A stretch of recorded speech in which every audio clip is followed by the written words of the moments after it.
I know you love earning travel rewards and cash back, and that's why you're going to love Rakuten. With Rakuten, you can earn cash back on everything you need to book your dream trip, hotels, flights, rental cars, experiences, and more, while still booking through your favorite travel sites. And don't worry, cash back can be earned on top of earning the credit card points and the hotel and airline loyalty points that matter most to you, depending on how you make your booking. Plus, with Rakuten, you can also earn cash back on groceries and other purchases like electronics, pet supplies, and more. And the best part, you can join today for free and start earning cash back on top of your travel rewards. Go to Rakuten.com or get the app. That's Rakuten, Rakuten. Rakuten, the most rewarding way to shop.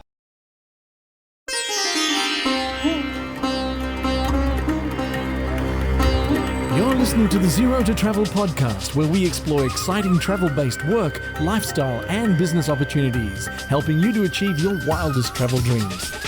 And now your host, world wanderer and travel junkie, Jason Moore. Hey, it's Jason here with ZeroToTravel.com. Welcome to the show. Thanks for hanging out, letting me bring a little travel into your ears today. This is the show to help you travel the world on your terms, to fill your life with as much travel as you desire, no matter what your situation or experience. And we have a special one for you today. I often like to get in touch with my other travel podcaster friends, especially the ones that have been doing it for a long time and are making some incredible shows that you might be interested in. And this week, we're dropping an episode from Chris Christensen. He has been hosting the Amateur Traveler podcast for longer than I've been hosting this one, and very much destination focused is this show. And one of the things I love about it is that you get a recommended itinerary for each of these destinations, and you also learn a bit about how to do it, what there is to see in terms of historical sites and other attractions, things you might want to hit up, everything from thermal spas and breweries to medieval villages. Really depends on where you're going, because he goes to a different destination each week. So you're a traveler, you love destinations. I figured, hey, if you haven't checked out the Amateur Traveler podcast, I wanted to give Chris, my buddy, a shout out and drop his episode today on Normandy, France, a place I've always wanted to visit. So I really enjoyed this one, and I thought I would let you take a trip there today as well. So please enjoy this episode. Travel to Normandy. You can subscribe to the Amateur Traveler podcast anywhere you get your shows. Thanks to Chris for hooking us up with this episode to bring to you today, and thank you for listening. Please enjoy. Amateur Traveler, episode 914. Today, Amateur Traveler talks about invasions and Joan of Arc, cider and camembert, Monet and William the Conqueror as we go to Normandy in France. This is Chris Christensen from Amateur Traveler. Let's talk about Normandy. I'd like to welcome Kat Butler from worldwidehoneymoon.com and the Worldwide Honeymoon podcast, and also relevant to this episode, Voyager.com, because we're going to talk today about Normandy. Kat, welcome to the show. Yay, thank you so much for having me. Thanks. It's always great to have another travel podcaster on. I have a higher confidence that this will go well, especially someone who talks a lot about France. So, Yes. Kat, what is your connection with France as a whole and then Normandy specifically? So my connection with France as a whole is it started back in 2012 when I was studying abroad in Grenoble. Ooh. Yeah, in the Alps. And so I spent a semester there, and that's where I fell in love with France. And after that, I just was addicted to traveling to France and decided, hey, why don't I start a second blog all about France travel called France Voyager? And it's my excuse to go back a lot now, which is great. And to Normandy specifically, one of my best friends is from Deauville in Normandy. And so she grew up there and just had so many great things to say about it. And Deauville is actually a sister city to Lexington, Kentucky, which is where I went to university. And that's how I met her. And yeah, so I just got a soft spot for both the Alps in France, but also Normandy through my friend. And I've spent some time in Normandy through that. Excellent. Yeah. And why should someone go to Normandy? Normandy, I think, just offers so much. And I know that's a very cliche answer to this question, but it really does offer more. Most people, when they think of Normandy, they think of the D-Day beaches. And my road trip that I did last year was literally to prove that there was so much more to Normandy than the D-Day beaches. I mean, you do certainly have that, but you've got Mont Saint Michel if you want to see that, the cider route. So if you want to try like Calvados, which is apple brandy, or apple cider, that sort of thing, you can do that. You've got the countryside. I think that Normandy makes some of the best cheese. You have the beaches, like beautiful beaches, especially if you go to Deauville, which is known as the 21st arrondissement of Paris. It's such a popular place to visit for Parisians, for beaches and luxury shopping and horse racing. And you also we'll get there. We'll get there. Yeah, I'm so excited. And then you also have places like Giverny. You've got the Monet stuff. You've got Etretat, which has the beautiful cliffs. So there's just so much more to Normandy than what people think as far as like the D-Day beaches and stuff. It's well worth a visit. People are super nice. It's just a beautiful place to go. Excellent. What itinerary are you going to recommend for us? Yeah, so I'm just going to talk about the itinerary I did last year because it's a perfect 7 days. You really get a great feel of Normandy and has a bit of everything, which I really enjoy. So I would just start out day one. I recommend renting a car just because that's the easiest way to get around Normandy, especially if you're going to go to some of the smaller towns or do the cider route. But day one, rent a car. I did it from Gare de Lyon in Paris. As a side note, be sure to take the highway right away out of Gare de Lyon instead of forgetting to do that and then having to drive through Paris and through the Arc de Triomphe area. That was terrifying, so don't make my mistake. Yeah, we did it from the airport. We flew in, spent a night at the airport. I think it was Charles de Gaulle, and then hopped in a car. And Normandy is how far away from there? It's 3 hours? It depends, honestly, where you go in Normandy. The first stop on this itinerary is Giverny, which is only, an hour and a half from Paris, depending on traffic and where you're going. I didn't put Giverny in Normandy. That surprised me when you mentioned that.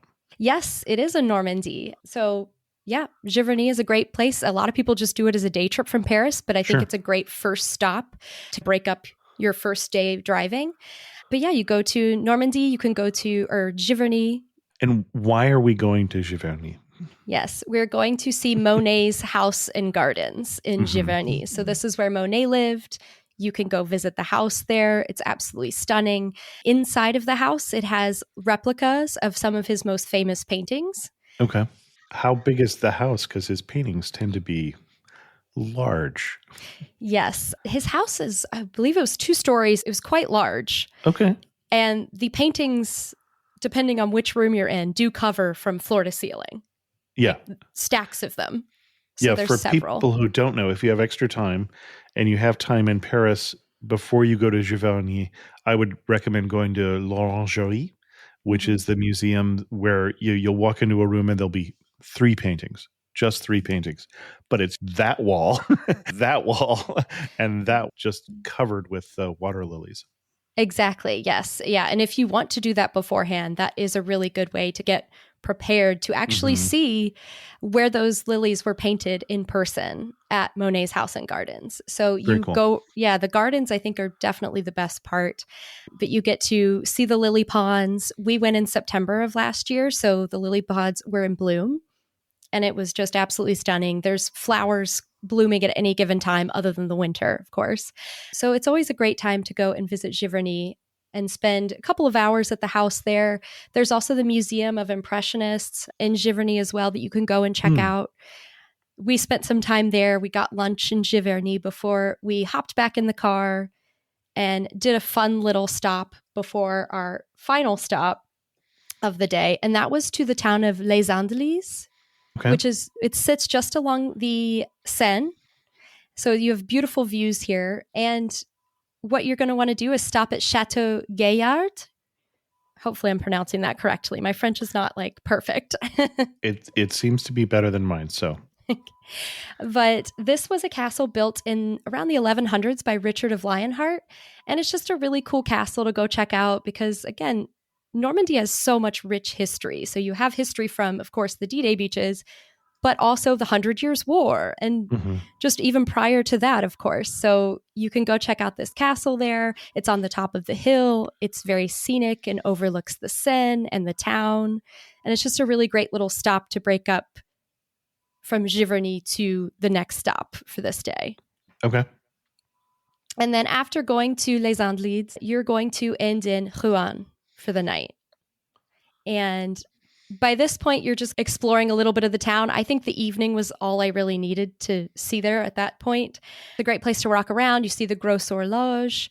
You can see the Rouen Cathedral, the old town, just walk around. Back up a little bit here. The Grosse Horloge, the large, and I don't know the word horloge.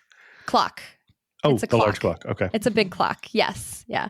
Yes, of course. And then going to check out the Rouen Cathedral or the Rouen Cathedral. And what I think is really special here, especially as you're here at night to wrap up your day, is during the summer from late May through late September, they actually have a light show projected onto the cathedral, which is really fun to see. And it starts between like 10:30. It just depends on the time that you go. But in July and August, it's every night, and it's on Fridays and Saturdays the rest of the time outside of that in the summer. So it's definitely worth going to see. You've got music playing in the background and lots of different things being projected onto the building, and it was really cool to check out while you're in Rouen. Now, Rouen, the other person who is very much associated with Rouen is Joan of Arc. Yes. And is Rouen the place where there is a church dedicated to her, or is that Honfleur? I'm not quite sure. I know that Orléans has a church that's got stained glass windows of her. I was just there in May, but that's the only one I know of. I know that she obviously played a big part in Rouen, but the only church that I'm aware of is the one in Orléans. The one that I'm thinking of, yes, is a modern church with stained glass windows in Rouen. So very different from the cathedral, but it's a building that is dedicated to her. It's right near the spot where she was burned at the stake. Oh, yes. I believe that's where she was burned in the stake in Rouen. Yeah. There's a statue outside of Joan of Arc. Okay. So in May, I was in the Loire Valley. I learned a lot about Joan of Arc when it comes to Chateau de Chinon and like Orléans, because she saved Orléans from the siege. So yeah. From those nasty really British people. Yeah. Yep. Exactly. No, I'm just kidding. But yeah, so you can go check that out if you have the time when you're in Rouen, but definitely go check out the light show if you're there in the summertime. That's definitely worth it. Excellent. Yeah. And so you're ending in Rouen for the night. Day 2, you've got the morning in Rouen. So if you want to have a cup of coffee somewhere, if you want to go check out that cathedral of Joan of Arc stuff, if you're a big Joan of Arc history buff. Personally, we went to, I believe it was the City Hall, because there was a plaque about Cleveland there, because I guess they had something there for World War I. So that was just a sentimental thing. You did not have to do that, obviously, but that was cool to check out. The other thing we did, and you'd have to get there earlier than your itinerary, is if you're not going to be in Paris, the Museum of Art, which is traditional art in Rouen, is also lovely and free. Oh, nice. Do they have Monet? Because Monet tends painted. To be closer to, I would say, the Dutch masters, that kind of style. Okay. The ones, at least, that I have pictures of that I remember. Okay. So not focusing on Impressionists necessarily. Okay. Yeah, because I know Monet has a big painting of the Rouen Cathedral, but it's in the d'Orsay Museum, in the Museum of d'Orsay. Interesting. Yeah. But anyway, after Rouen, you're going to drive to the beautiful town of Etretat. And this is right along the coast. It has a nice little pebbly beach, but it's most famous for its chalk cliffs with arches. So it has 3 big arches along the shore there. Okay. Yeah, so there are 3 natural arches. They're called Porte de Val, Porte de Mont, and Meneport. And you can see the first 2, Porte de Val and Porte de Mont, from the beach itself. The main beach in Etretat. And then what I recommend doing, and we really enjoyed doing this, was hiking up the cliff. If you're looking at the ocean in front of you, go to the left. And if you take the left path up, you'll get to see the 3rd arch, which is really cool. Okay. Yeah. And then you also get to see L'Aiguille, which is a rock formation that's jutting out of the water. And L'Aiguille just means needle. So they call it the needle. So it's got lots of really cool rock formations, white chalk cliffs. It's very beautiful. It's got the Les Planches, which is the boulevard, the boardwalk called Les Planches, that you can walk around. This is a great place to get lunch and just enjoy. If it's a hot day, you could maybe go for a swim. But that's a big thing to see in Etretat, or the big chalk cliffs with the arches and the needle. Also, another really cool thing to see if you both have the time and are interested in this sort of thing, a lot of French people will probably be familiar with this town, as it is the place where author Maurice Leblanc used to live. And he was the author of the Arsène Lupin series. And the reason why Americans might know it is it's actually on Netflix now. They have turned the show to a modernized version of this like gentleman burglar. And it's now a Netflix series that I love to watch. My husband and I enjoy watching that. So you can go to the house where the author lived, and it's a whole museum dedicated to the series about Lupin. That's pretty cool. Yeah, that's a kind of a niche thing if you want to go check that out in Etretat. But anyway, spend most of the day there. It's a beautiful town. Go and explore, walk around, do some of the hiking on the cliffs. After that, you can drive to Honfleur, which is a very popular place. I didn't spend too much time there. The main thing is the old harbor that you can go and check out, and it's very beautiful. So I just spent maybe like maybe an hour or two at the most. I think that's a good amount of time to just walk around the harbor, maybe get an ice cream, just admire it before ending your day.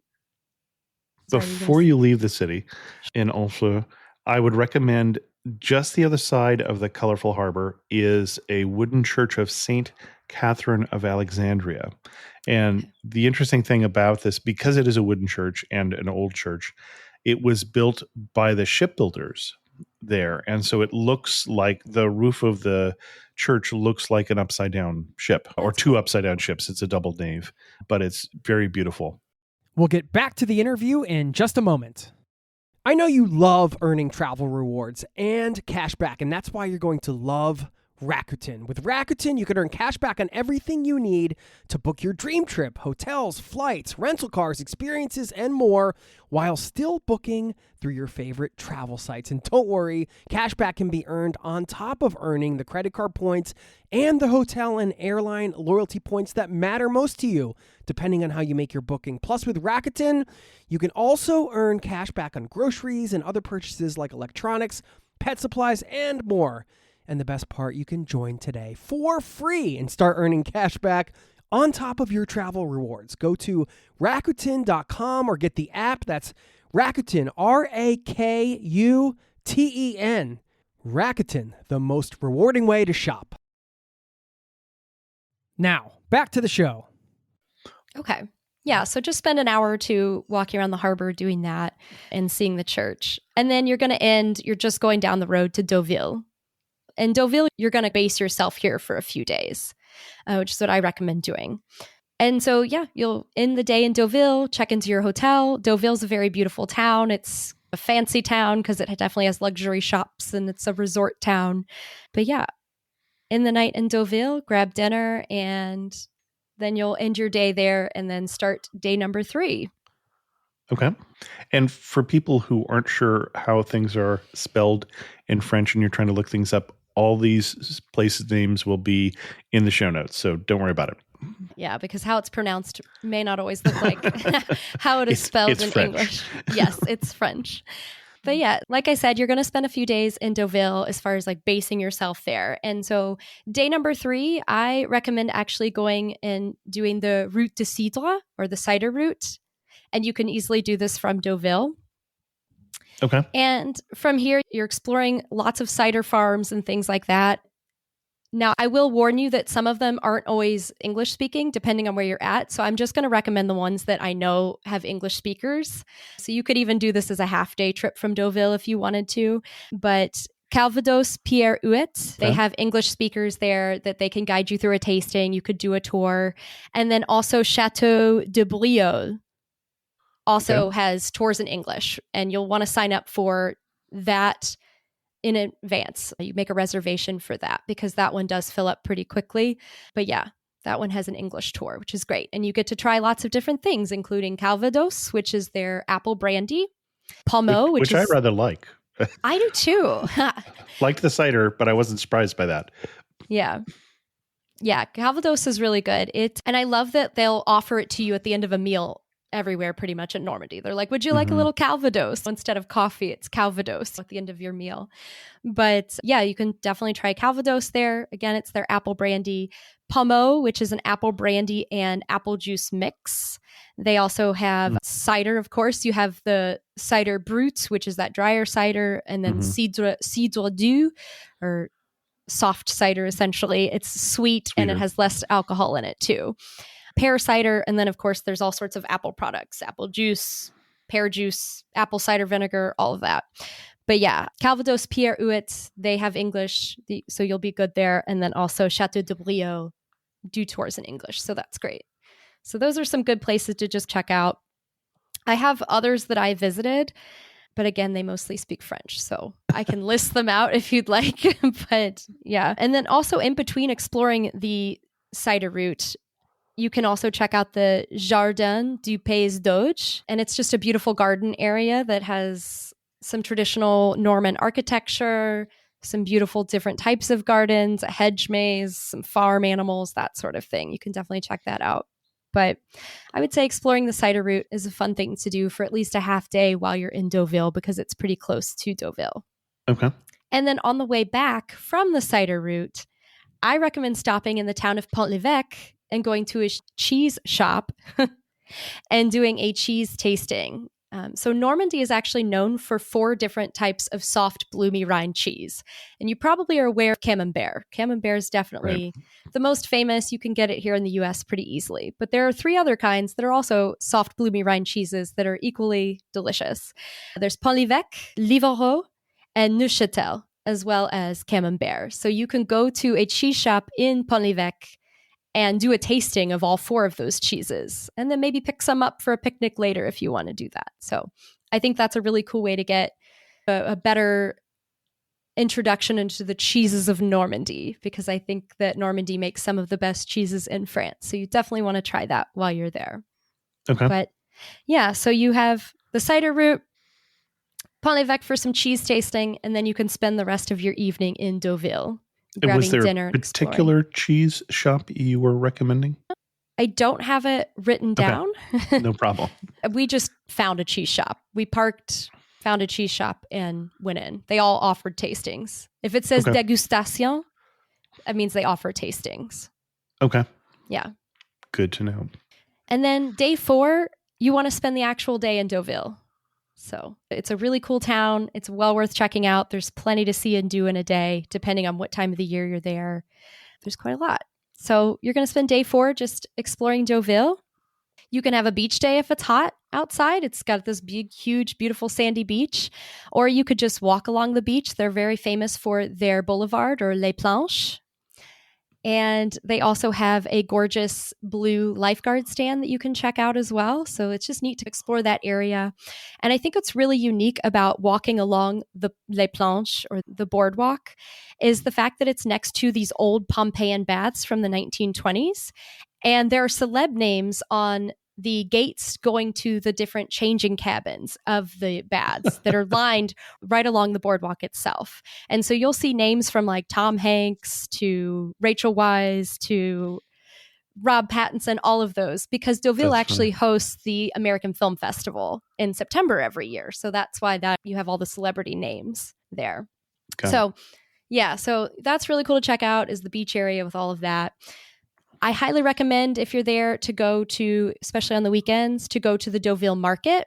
There's lots of fresh fruit and veggies and textiles, all sorts of things that you can buy. I love a good market, so it's always worth going to check out while you're there. And what I actually recommend doing for lunch this day is actually walking across the little bridge area to Marché aux Poissons Trouville. It's their fish market. And so that is a really cool area because you have all of these seafood stands everywhere, and it's right along the ocean. So it's fantastically fresh seafood. But what's unique is you can order your food to be cooked there and they'll serve it to you. So you just pick out whatever the catch of the day is that you want. You go sit down, have a glass of wine, and they'll bring it all to you freshly made. And I just feel like you can't get really anything fresher seafood wise than that. So it's such a really cool thing to do while you're in the Deauville, Trouville area, because they're right next to each other. You could literally walk from Deauville to Trouville to see it. Highly recommend that. Yeah. And then just enjoying Deauville, walking around. The villas are beautiful. The architecture is beautiful. If you want to go luxury shopping, you can. There's an Hermès, a Longchamp, a Galeries Lafayette. If you want to spend that kind of money, you can. But yes, it is called the 21st arrondissement of Paris for a reason. It's a very popular resort town, so you can certainly relax and enjoy your time in Deauville during that day. The other building that I was impressed with is the 5-star hotel in Deauville, and I've lost track of what the name of it is, but a very romantic looking 5-star hotel near the beach. I think it's attached to the casino, the Hotel Barrière, I think, casino. Okay. Yes. So you could go gambling there too if you want, because they have a giant casino on the beach with a hotel. Yeah. And then if you're there during horse racing season, they also have 2 horse racing tracks nearby that you can go and see horse racing, because it is a When is horse racing season? I don't know off the top of my head. I want to say it's in the spring and in the fall. Okay. Not typically too much in the summertime. But also being a town that's known for its horses, and if you walk around Deauville, you'll actually see in the middle of the city horse stables, just in the middle of the city randomly. You can actually go and sign up to go horseback riding if you want to. And so that's certainly something that you can do as well. I did that on my last visit this spring, which was a lot of fun. You can go horseback riding on the beach. Just know that if you do it, it has to be before, I think, 10 a.m. and after 7 p.m.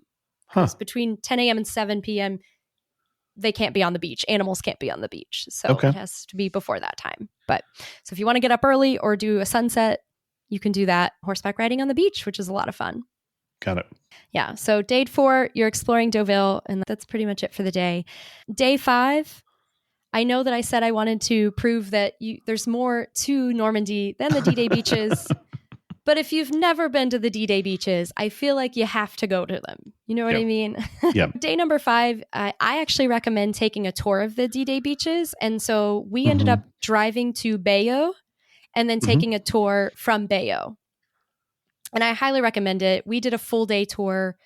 I recommend doing that. We learned so much. The tour we went on actually ended up being, I think, the best tour I've ever been on. And I was not expecting that. I like World War II history. I like history in general. But if you get a really good tour guide, it was a very impactful and great tour that we got to do. We did the full day. We went to the Pointe du Hoc, Utah Beach, Sainte Mère Église, Omaha Beach, and then ended at the Normandy American Cemetery. And the one of that people probably don't know, so Pointe du Hoc is this cliffside batteries, artillery batteries that the Germans had that the Rangers climbed the cliffs to assault. So a beautiful place to get a view, but also a pretty amazing place in terms of the history there. Yeah, and you get to go inside of some of the bunkers that you can go in there. Right. Any sort of big hole in the ground is from bombs. So it's very Swiss cheese-like in some areas there. Right. So it was very interesting to see that. And then, of course, you have Utah Beach and Omaha Beach, which were big D-Day landing beaches. And now, did you do the museums or were you doing the sites?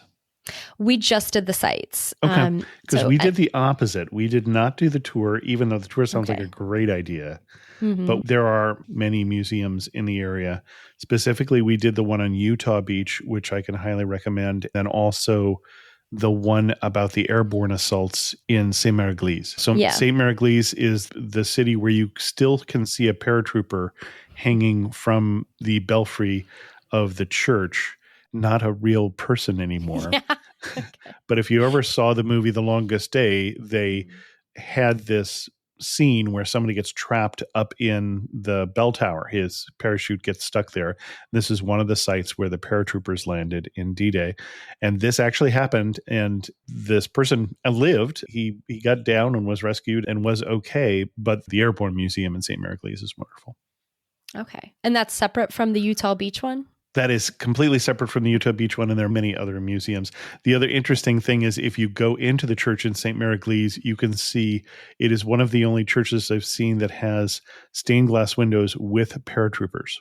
Oh, yes. We did go inside there and we did get to see the guy hanging from Right. the top of the bell tower. And I believe that there's actually the cross outside of the museum. I learned this on the tour, was actually built from like an old, I think Gallo-Roman or Celtic or something. I don't know, some rock that they had put in that The place. advantage for doing the tour. Yeah. But another thing on the tour that we actually stopped at Place Tecoa and Saint That one Mary I de don't know. Mont. So Okay. nobody really stops here. So this was really cool. We got this guide who was very knowledgeable and knew so much. It was great. And he told so many wonderful stories of things that happened that day, just each Sure. individuals and things. And if you go to the Saint Mary de Mont church, there's a story that he told. It also has stained glass windows with paratroopers. That's what reminded me of that. Oh, interesting. There, Okay. yes. And there were 2 medics that had landed just in random spots and met up at this church. And they ended up saving, I think, over 100 lives there because they turned it into a Red Cross station.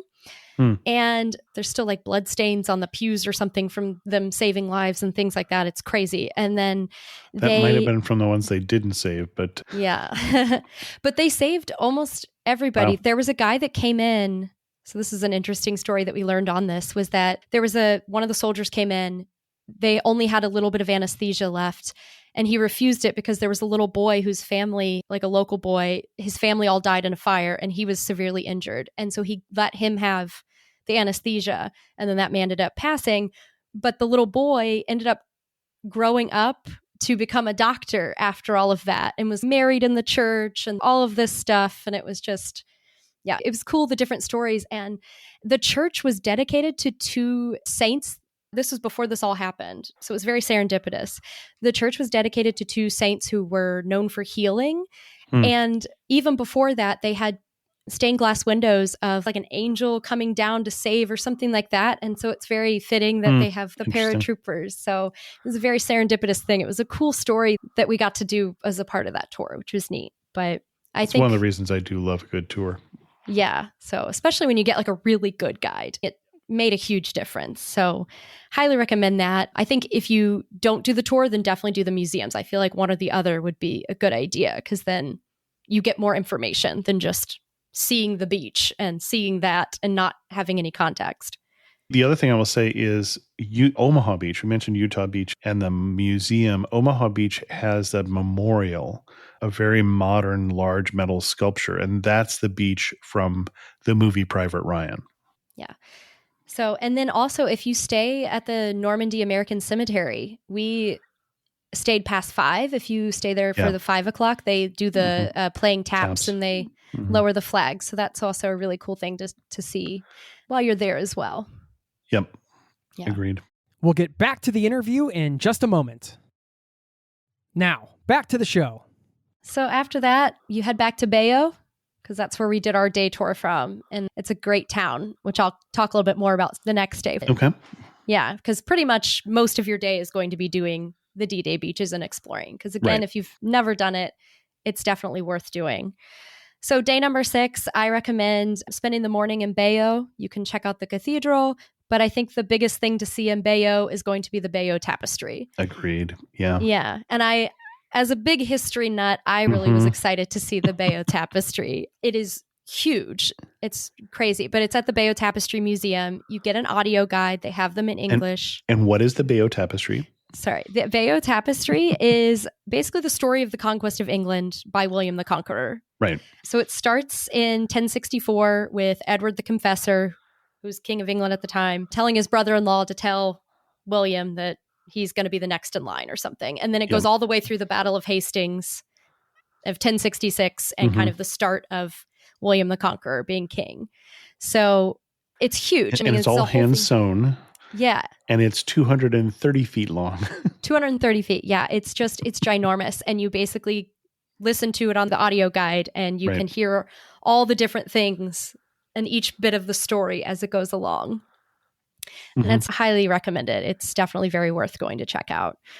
Yeah. So those are some big things to do in Bayo.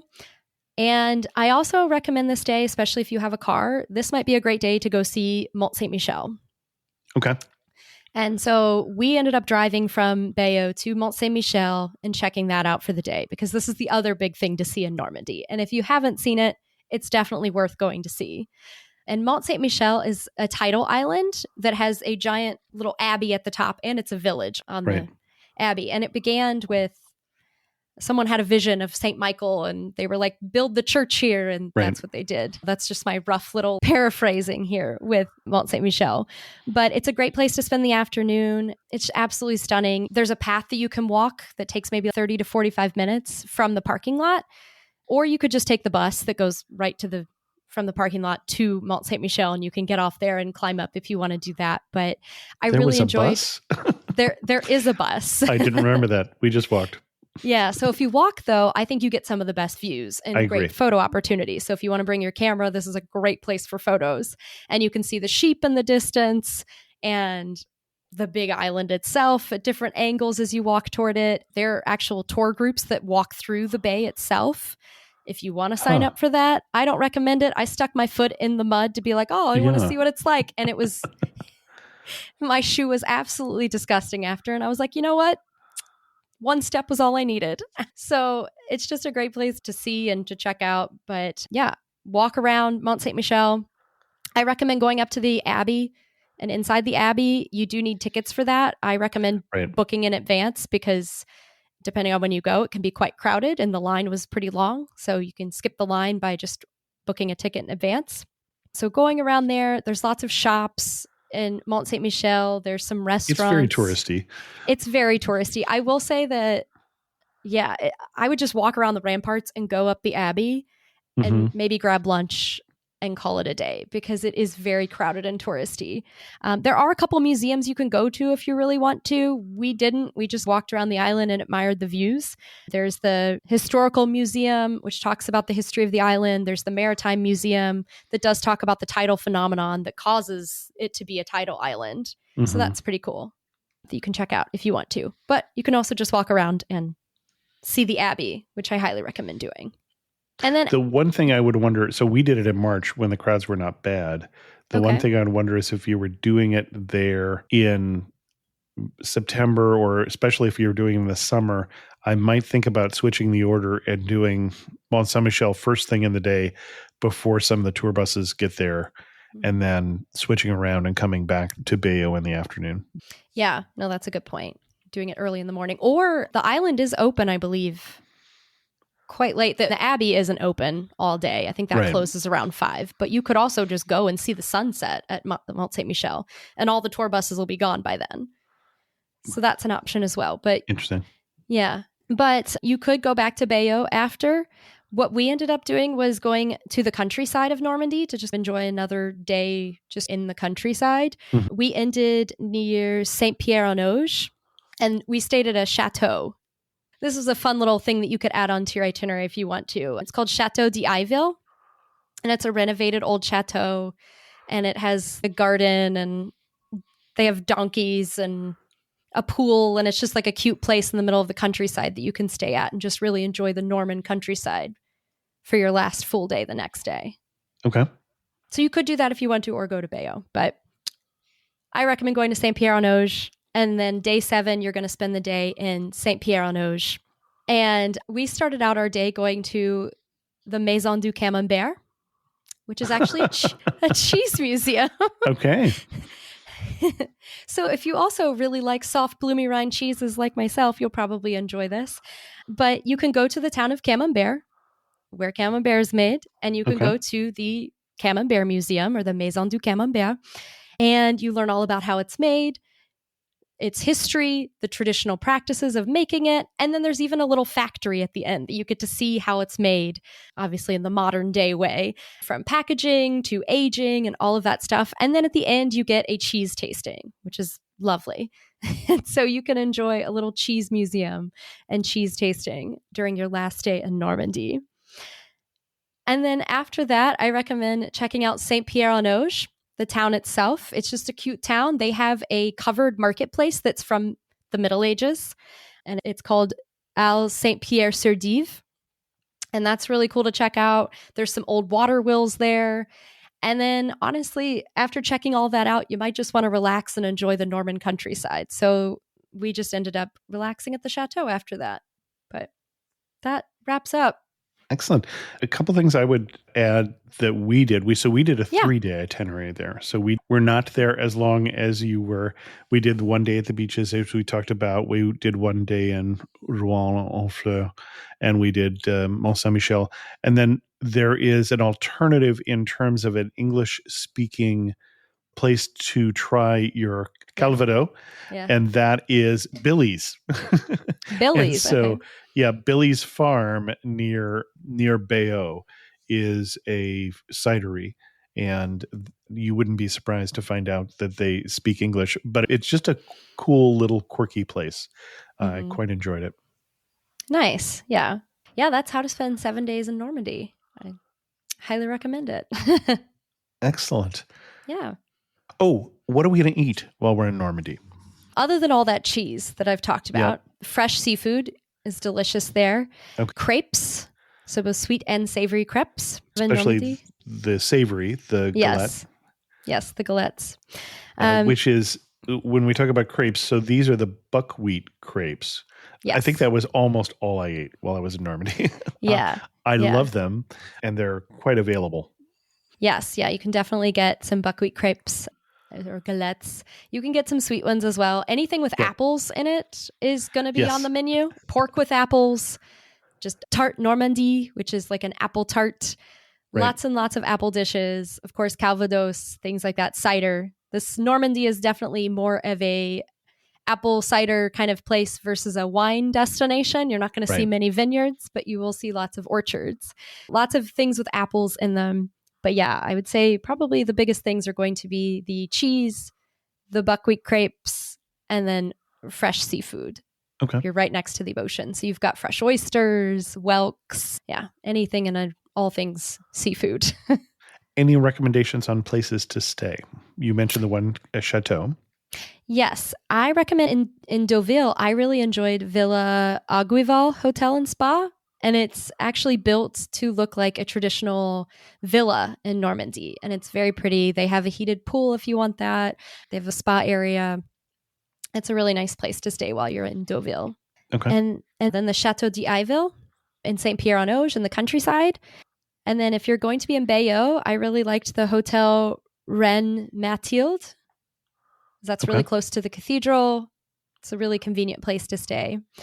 And then in Rouen, I stayed at Hotel Cardinal, which is right along the square next to the cathedral. So that's a really great place to stay as well. Excellent. Yes. What else should we know before we pack our bags and head to Normandy? Yeah, I just discussed a lot of the hotels. I will just give you a warning that Normandy, a lot of the hotels don't have air conditioning. They don't really need it most of the year, unless if you hit a heat wave in September like I did. But most of the time you don't need it. So places like Hotel Cardinal and even the Chateau Hotel didn't have air conditioning. So and that is true in FYI. a lot of France. It is true in a lot of France. Yeah. But other things, getting around, I think a car is going to be your best bet unless you only want to spend a couple days in like Deauville or something like that. You're going to want to have a car. Okay. Yeah. If you had another day, what would you add on? Oh, goodness. What did you have a hard time cutting out of your itinerary when you were there? Yeah, we didn't go to Cannes at all. That's a whole city that you can go and explore. I wish I had maybe a full day in Etretat and stayed there.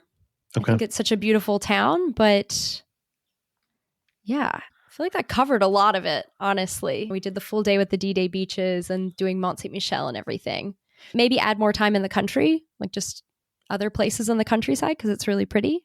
There's also some parks in the area that we did not take the time to explore at all. Okay. National, regional parks and things like that.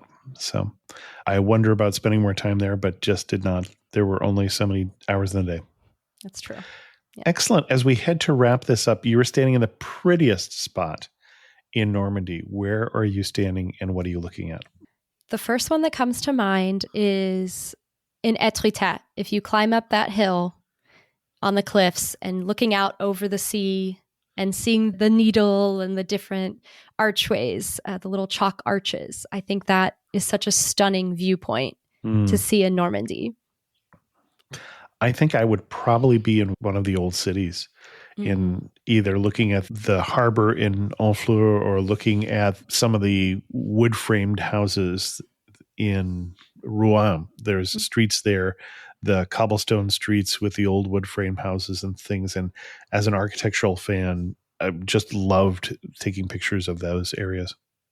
Yeah. And even something as simple as the apple orchards that are just everywhere. You have these beautiful bucolic countryside landscapes. There was a place that we went to, one of the cider farms that had a little pond and the orchards. And sometimes you'll see cattle in the orchards. And I think that's a very beautiful place as well.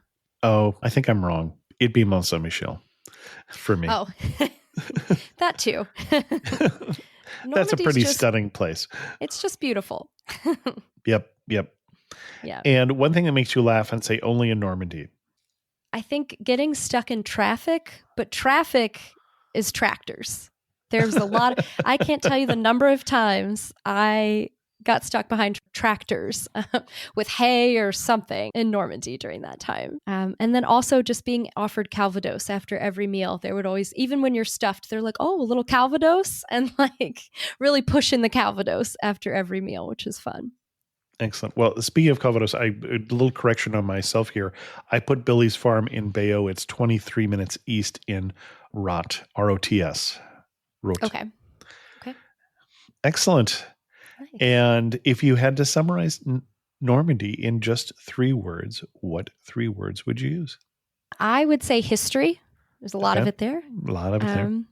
Architecture. Okay. And apples. I don't know why that popped in. And apples. So much apple stuff everywhere. Yeah.